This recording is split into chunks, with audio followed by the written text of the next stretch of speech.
A very good morning to all my dear friends. I am Prashant Mavani. I hope you all are doing good. Today is 14th April 2020 and today is the birthday of B.R. Ambedkar.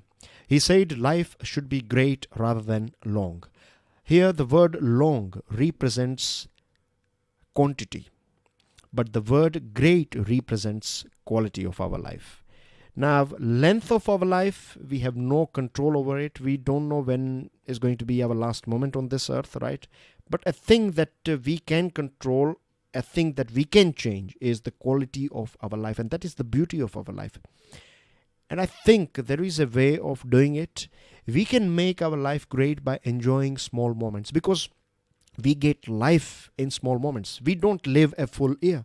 We live this small moments. If we enjoy this minute, then we will be able to enjoy this whole hour. If we can enjoy this whole hour, then we can enjoy this whole day. Let's say your whole day or a joyful day will make your joyful week. Joyful week will make your joyful month, year, decade, and then your life. So think about it, right?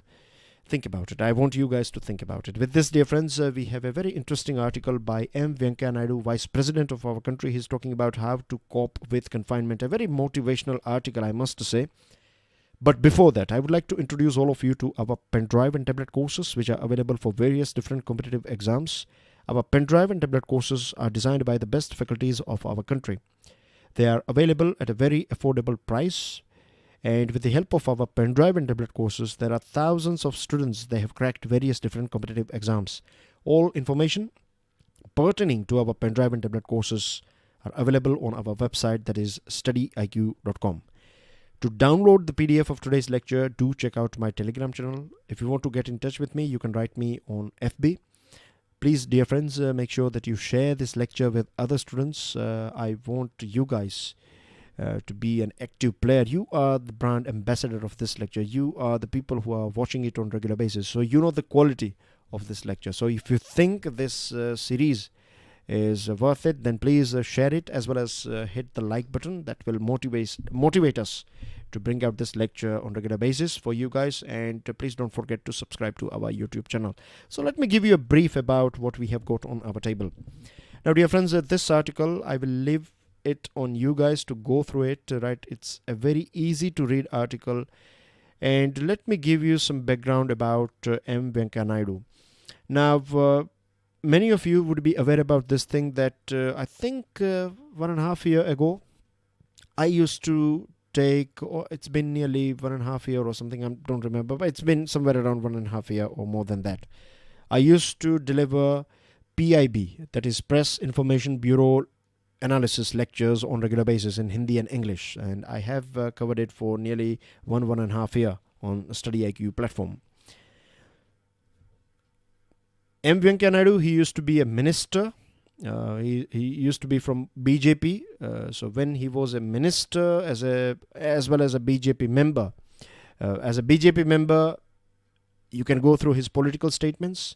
As a minister, you can go through his official statement, but now he is, after becoming vice president. And the reason I have highlighted PIB is because on regular basis, you find something from vice president's office. And if you go through, I have gone through his words, his articles, his speeches, and I can say this thing without being political, right? I'm not favoring or supporting any political party here. I'm talking about M. Venkaiah Naidu. So this person, this leader, he is exceptional, he is sensible, right? He's well learned, he knows many languages, and if you go through his words and his writing, you will find he's very neutral. So this is the reason I want you guys to go through this article. You will learn so many things.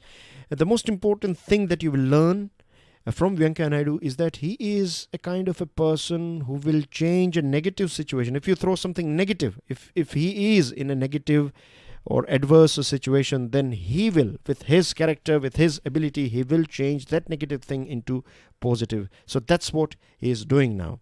So there are so many things that you can learn. It's a very motivational, I would say, article. So look at it from that point of view.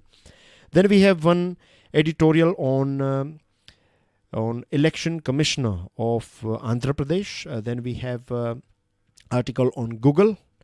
Very interesting article on judiciary. We are going to start our discussion from this thing. We have already started our discussion. I have explained this article to you now. I'll take you through this one, and this one is again a very important article, and then we are going to talk about this. So we have many articles. So let's crack on without wasting any further time. Now for this one, accessing justice online. Now we know it very well, this statement. I'm sure most of us are aware about this statement, that justice delayed is justice denied. If something wrong has happened with you, and if you file a case, and if you get that case concludes after, let's say, 20 years, then that is not going to be any helpful to you. It will just give you a sort of, you will get official papers that things are okay. But after 20 years, that is going to be of no use. You moved your life. You would be somewhere else altogether. You even after 20 years, you would not bother about that thing. So this is something that is going on regularly on our, in our country. On regular basis, we know that if you file a case, it will take ages for that particular case to reach to its legal conclusion or logical conclusion. Now, on 30th March 2020, a very interesting thing happened in Kerala. Kerala High Court conducted a proceedings through video conference. And not only that, this proceeding was made live as well. The judges conducted the hearing from their homes. Nearly 30 urgent matters were taken up and sorted out. Advocates, concerned law officers also participated via this video conference or video technological facility. And this particular case of this stand of Kerala High Court is like a blueprint, or it can, or I think it is a very good example of the things that we need to change with our judiciary. Right? At present, we know that judiciary is going through lockdown, so this video or this technology was used. But in normal times as well, we can use it. There are so many things that we can change with our courts. I'll just give you one example. For petty matters, for like petty thieves, you have to present that person in court. For that, you need 3 or 4 police personnel. They will escort this person from jail to this court. These 4 police personnel, they will waste their whole day in transporting this person, and then they have to send that person back to the jail. They have to go through so many papers and so many things, and you will find that the meeting or that attendance will last for just 2 or 3 minutes. So we can shift all this sort of unnecessary things. When I say unnecessary, I mean to say that's going back and forth from jail to court, and wasting 4 men's energy as well as time. We can utilize them for some other things, right? So we can do it online, and this is possible. This can be done very securely. For that, we need to have a task force. And not just this small things. We can change the whole institution, the way courts are running. We can have e-courts in our country, and there are so many benefits associated with it. To do that, government must establish an effective task force. It should have judges, technologists, court administrators, skill developers, system analysts. Together, this task force can decide the hardware, software, IT systems, artificial intelligence, how we are going to use the data that we have, the database that we have.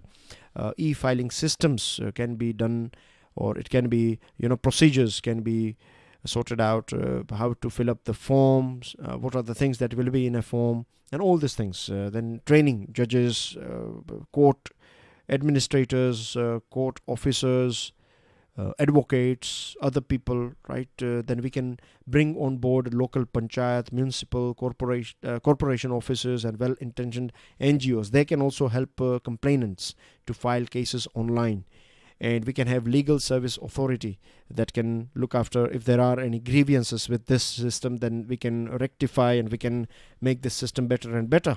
The more, if we start using it, then we will come across some practical issues with it, and if we are willing to sort out these practical issues, then we can of course change it and make it a bit more, the roots can go a bit more wider and deeper.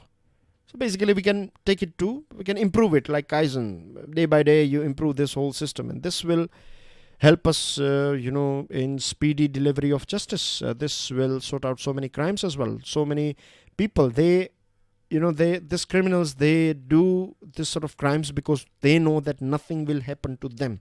And this gives them this confidence, and this creates a sort of panic and fear in people like common laymen. They are scared of this sort of people because they know that if they go and file complaint as well, police will take their complaint, but the case will go on for ages. And they don't have this time and energy. They have their other problems as well. But if we can create a sort of e-court system, then we can change so many things. Like if you are a witness, a few days ago as well, we were talking about this thing. Remember that if you are a witness, then your statement will be recorded once, and that's it. You are free. After that, your statement will be used, your video recording and your words and your statement will be used, even if this case, let's say if it is a sessions case, and if after 10 years or maybe 2 years, let's hope that after this e-courts things will move a bit more faster. So after, let's say, 6 months, if this case reaches Supreme Court, then you don't have to be present in Supreme Court. Your video will be there. So we can do this thing, we can create awareness about it, and if we can get some sort of success in this thing, then we can use it for so many things like mediation, counseling, family court matters, insurance matters, and there are so many things that can be made a bit more speedy, and justice delivery this whole will get a good speed, a good pace. So think about it. Moving on to next item, sacking by subterfuge. Now this is a very interesting as well as important article. I have a very important question as well for you guys at the end of this discussion. I will take you through that question. It's not going to be MCQ type question. It's a bit different question. It's like a descriptive question that I have for you. So removal of Andhra Pradesh state election commissioner is in news, and it all started with this thing that the state election commissioner postponed this election. He was not happy with this COVID-19 outbreak and conducting election at this time. So he said that it should be, when I say he, I mean to say his office decided that this election should be postponed for a month or something, or later on when this COVID-19 is under control, then we can go through this local body polls. But ruling party is not happy with this decision. So what ruling party did, with the help of governor, or by, you can say, you would be aware about this thing that a governor is aid and advice of chief minister and council of minister is binding on governor. So governor issued an ordinance, and in this ordinance there are two changes. The one thing changes with this tenure of election commissioner as well as eligibility or criteria. So first is that state election commissioner's tenure, earlier on it was 5 years, it is reduced to 3 years now. And the second one is that from being an officer of the rank of principal secretary or above to one who had served as a high court judge. So by doing this thing, what this government of Andhra Pradesh has done is they have automatically rendered Mr. Kumar's continuance invalid. This is, you can say, it's a trick that the government has played, and this is not acceptable. The reason is, if you can remove election commissioners, a constitutional body, a constitutional post in this way, then this is going to destroy the free and fair elections that we had in our country. The constitution makes the holder of that post removable only in the same manner as a high court judge, but now they have used this ordinance to change the rules, right, of the game. And by doing this, what this government has done is they have played with our democracy, and this is not acceptable. This will destroy the sanctity of elections. Elections play a very important role, right? I'm not saying that our election system or our whole democracy is 100% perfect. But if you go back and look what used to happen 30 years ago, 15 years ago, 5 years ago, things have improved, right? We are heading, I believe, right, we are improving, step by step. We are heading towards perfection. There is nothing called perfection. It's always about improving and improving. It's a sort of virtuous cycle that you have to continue. And election commissioners and election commission has played a very important role in achieving this thing. Now, back in 2007, there was a case, Aparmita Prasad Singh versus state of UP. And Allahabad High Court, unfortunately, the decision of Allahabad High Court was not in favor of democracy, and neither was Supreme Court's decision. This case was challenged in Supreme Court, and Supreme Court said that the government can change the rules and regulations and things like that. But this sort of changes are not fair. I believe this case is not going to end here, right? This whole matter will go to Supreme Court, I'm sure. And I hope Supreme Court will go through this thing as well, because we have Article 243K of our Constitution, which clearly says that if you are changing something, this will not impact the incumbent.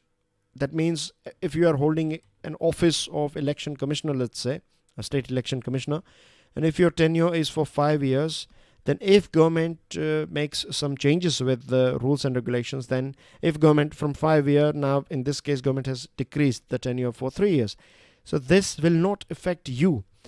It will be applicable from the next person, right? This is how it has always been, and this is what Constitution has also clarified. But this was not taken very well, and this sort of decisions and this sort of things are like a carte blanche. That means it will give state governments a sort of green signal. They can play around with this sort of things. They can increase and decrease the tenure and eligibility criteria, and by doing this they can keep their favorite person in the office, and this is not healthy for our democracy. Moving on to fourth item of the day, Google Pay. Now, France competition regulator has ordered Google that Google must pay news publishers and agencies for reuse of their content. It's about Google News. I'm going to be very brief here, right? But Google News, I'm sure you are aware about Google News. Now, Google is not delivering these services in Spain. Spain authorities said the same thing, but Google said that we will not provide Google News services in your country, and that's it, chapter over. I have one question for you though. Today I have one descriptive question for you, but this one I want to ask you. Can you give me the name of that rule? This rule is by European Union. It's pertaining to this privacy and online companies and this social media and this sort of thing. So there is a very famous rule of European Union. Give me the name of that rule in the comment section right now. If you know, then stick your answer right now in the comment section, or else by later on as well you can post your answers. Now, if you go back, if let's say 2 decades, or forget about 2 decades, let's go back to 5 years, right? Newspapers. Many people are reading news online. We have so many, sources. We have so many applications, and we have, if you go through online, you find so many things. I don't have to explain this sort of things to you. I think you are doing it on a regular basis. One thing that we have to understand is that Google is not a news agency.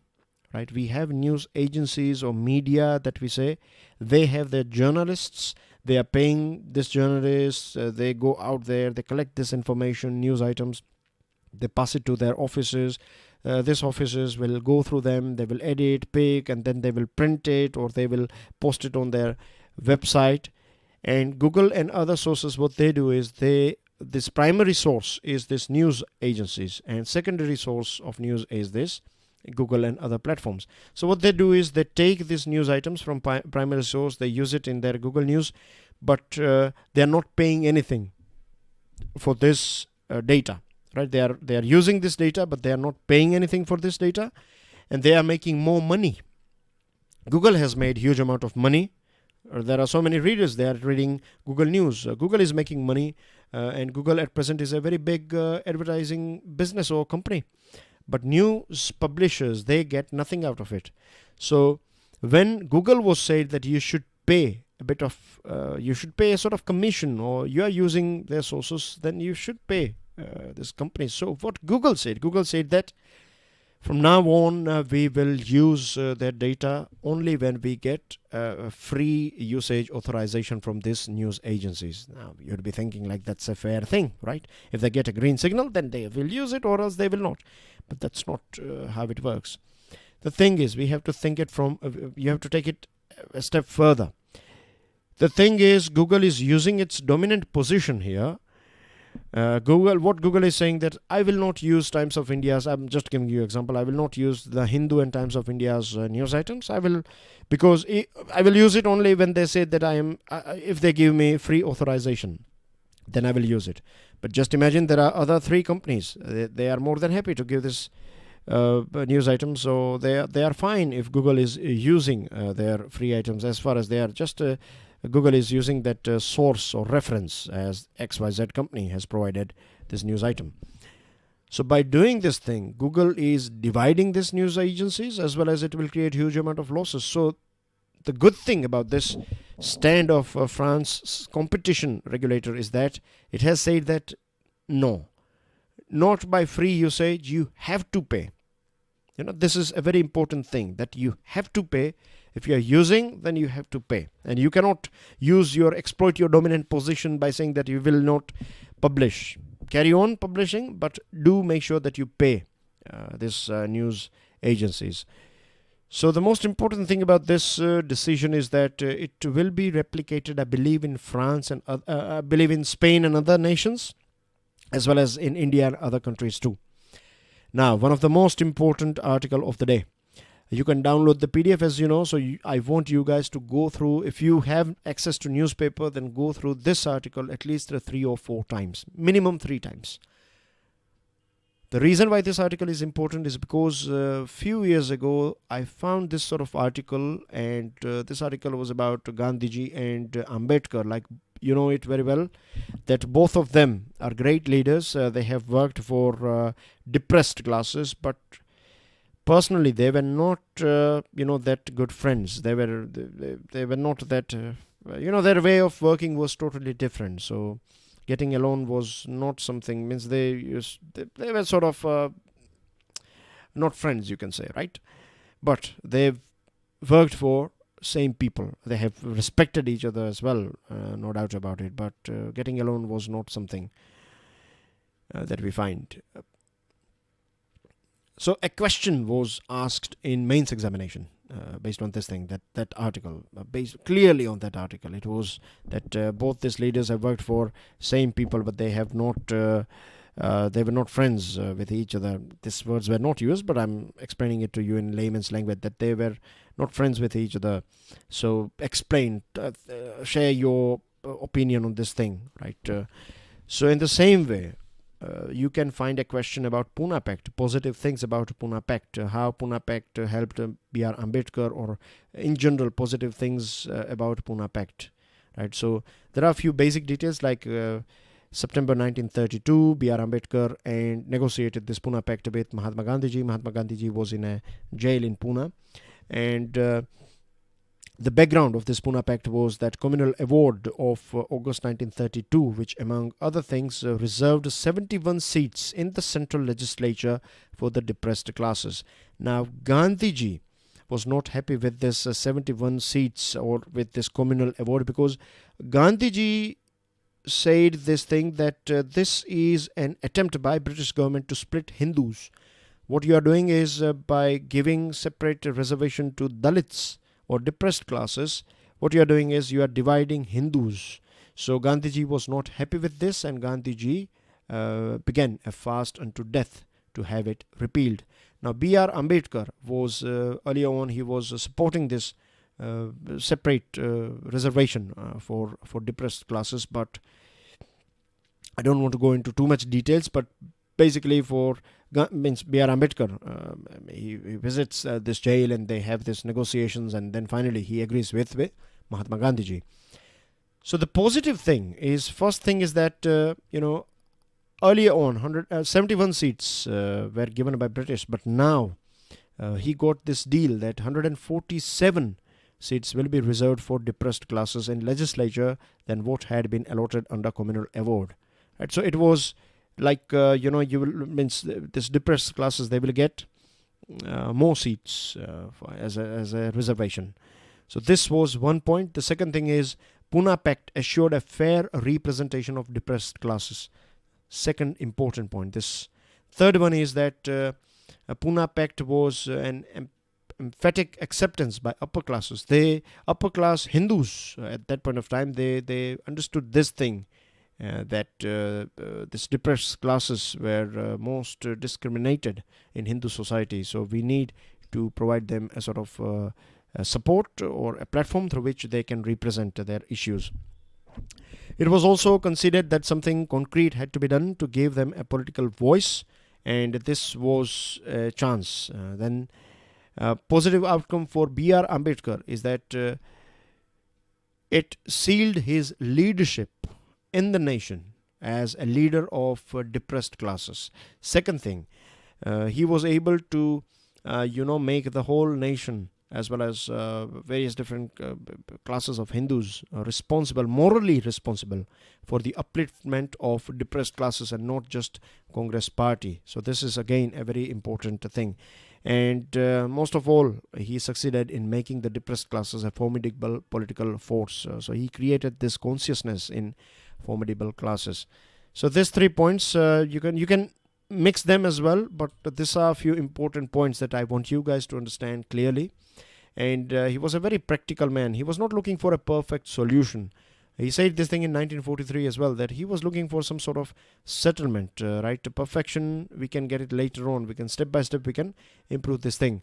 So this is basically everything about this article. Moving on to next one, reimagining our economic choices. So far, what we have done, we have given huge importance to profits and growth rather than human lives. Do you know that every year 4.2 million, 42 lakh people die because of air pollution? This is more than, I believe, people, than who are dying who have died because of Ebola and SARS and other things. And I hopefully, more means so far we have seen many deaths have taken place because of coronavirus, but I think we will find a solution. Means it's not going to be in millions. So a thing that is killing more people is not that big, right? We are not taking it that seriously, air pollution. And there are so many other things. We have destroyed our forests and in the name of development and growth. At present, people are asked to wash their hands as much as they can, as frequently as they can. But 35% they don't have sanitation facility. UNICEF says that because of this lack of safe water, 1,400 children die every day around the world. Right? Then if you calculate this 1,400 into 365, then the figure will pass million per year. Right? So again, this is something that we are not taking that seriously. So this is a wake-up call. This coronavirus COVID-19 thing is a wake-up call for all of us. And we have this choice. The choice has always been there. Our eyes were closed. So now, if our eyes are open, then we should go ahead with protecting our nature, making sure that we make our society a bit more equal. No one should die because of this sort of diseases, those sort of avoidable things. Like so many children in our country, they die because of diarrhea. They are not getting enough food because of sanitation and other things, nutrition and other things. They are dying regularly. We can save them, right? It's all about management. If we can improve our management skills, distribution skills, then we can save so many lives. So we have this choice and we have to make a decision. With this, dear friends, we are in news item zone or news zone. Actions giving results. No new cases in 25 districts has been said by government. Total cases in our country 9,352. Deaths so far 324. Odisha government modifies the second phase lockdown guidelines. Agriculture, home delivery of goods and services, home delivery of restaurant foods and other things are allowed now. You can go through these items, of course, by downloading the PDF, or I would reckon you guys that once you go through the PDF, go through the newspaper as well. This is the main idea behind this news items. GST dues. Central government may raise loan to pay GST dues to state. Free test only for the poor has been clarified by Supreme Court. Earlier on, Supreme Court said that free test for every Indian, but Supreme Court has said that person or a poor who is eligible under Ayushman Bharat Pradhan Mantri Jan Arogya Yojana should be provided this free test. Those who can afford it should pay 4,500 for the test. Ministers, bureaucrats return to offices. Gradually, step by step, things are moving in right direction. Floor test is governor's discretion. A very important news item, right? Go through it thoroughly, right? Supreme Court has clarified that this floor test decision is totally on. It's a discretionary power of governor, so it is the governor who has to decide when to conduct it. Online child porn traffic rises by 95%. This is a very sad news, right? Very dark side of our society. And water from Ganga and Yamuna being tested to see the impact of this lockdown on our rivers. And I have this question for you. The question is that explain the process of removal of Election Commissioner of India. Is the process of removal of Chief Election Commissioner of India and election commissioners the same or they are different? Explain that as well. Now, how you should explain it. If you don't know the answer, then go through the book. If you know Lakshmikant or if you have any other book that you like, go through this chapter of Election Commission as well as this removal, and you will find all these details about this tenure and other things of Election Commissioner. Once you go through it, once you know what exactly it is, right, then frame your answer and then write your answer. Write your answer in such a way like you are a teacher explaining your answer to a student. So make it as easy as possible. It should not be too much lengthy. It should be short. When I say short, if you have to use 1 or 2 extra lines, go for it. Feel free, right? We are not aiming for perfection here. We are aiming here for I want you guys to develop a good habit of writing, right? So don't think about that imaginary perfection, right? You might have read so many articles online and you think like, oh, rank 1 is writing this beautifully, I will never be able. But those articles and those answers, they have reached there. Some of them are edited, some of them are natural in good thing in writing. They are good in writing, but they have achieved this thing from practice. So if you start it from today, then you will get somewhere, right? If you don't start, then you will never reach there. So I hope that sincere students will actively take part in this question and stick your answer in the comment section, right? So I'll see you with daily financial news analysis. Till then, enjoy your studies. God bless you all. Jai Hind.